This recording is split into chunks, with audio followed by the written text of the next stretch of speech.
Chia seeds ഒരുപാട് health benefit ഉള്ള ഒരുപാട് ന്യൂട്രീഷ്യസ് ആയിട്ടുള്ള ഒരു സീഡാണ് ചിയ സീഡ്. നമ്മുടെ വിശപ്പിനെ കൺട്രോൾ ചെയ്യാനും തടി കുറയ്ക്കാനൊക്കെ സഹായിക്കുന്നതാണ്. പക്ഷെ ചില ആൾക്കാർ ചിയ സീഡ് അധികം എടുക്കുന്നത് നല്ലതല്ല. അത് ആരൊക്കെയാണെന്ന് നോക്കാം.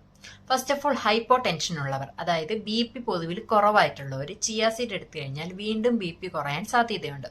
സെക്കൻഡ്, ആസ്പിരിൻ പോലുള്ള ബ്ലഡ് തിന്നിങ് മെഡിസിൻ എടുക്കുന്നവര് ചിയ സീഡ് കഴിക്കുന്നത് ഡോക്ടറെ കൺസൾട്ട് ചെയ്തതിന് ശേഷം മാത്രം കഴിക്കുക. കാരണം ചിലർക്ക് ബ്ലഡ് വീണ്ടും തിന്ന് ചെയ്യാനും ബ്ലീഡിങ് ഉണ്ടാവാനൊക്കെ ചാൻസ് ഉണ്ട്. സോ ഡോക്ടറെ കൺസൾട്ട് ചെയ്തതിന് ശേഷം മാത്രം ചിയ സീഡ് കഴിക്കുക.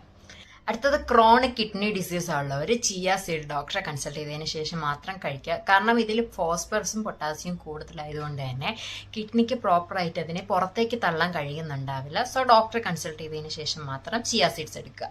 അടുത്തത്, ദഹന സംബന്ധമായിട്ടുള്ള ബുദ്ധിമുട്ടുള്ളവർ, ദഹനം പൊതുവിൽ കുറവായിട്ടുള്ളവർ ചിയ സീഡ് വീണ്ടും എടുത്തു കഴിഞ്ഞാൽ ദഹനം വീണ്ടും കുറയാനും അതുപോലെ ബ്ലോട്ടിങ്, ഗ്യാസ് പോലുള്ള ബുദ്ധിമുട്ടുകൾ വീണ്ടും വരാനുള്ള ചാൻസും ഉണ്ട്.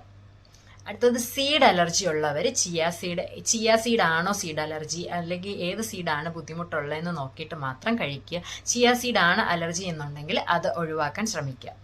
ഇനി പ്രത്യേകം ശ്രദ്ധിക്കേണ്ടത്, ചിയ സീഡ് നന്നായിട്ട് വെള്ളത്തിലോ പാലിലോ നന്നായിട്ട് കുതിർത്തതിന് ശേഷം കഴിക്കുക. ചിയ സീഡ് കഴിക്കുന്നവർ ഒരുപാട് വെള്ളം കുടിക്കുക. കാരണം ചിയ സീഡ് ഒരുപാട് വെള്ളത്തിനെ വലിച്ചെടുക്കും. സോ നമ്മൾ നന്നായിട്ട് വെള്ളം കുടിക്കേണ്ടതാണ്. 1-2 ടേബിൾ സ്പൂൺ ആണ് ഒരു ഹെൽത്തി ആയിട്ടുള്ള ആൾക്ക് അത് അഡ്വൈസ് ചെയ്തിട്ടുള്ളത്. സോ അതിൻ്റെ അപ്പുറത്തോട്ട് കഴിക്കാതിരിക്കാൻ ശ്രമിക്കുക.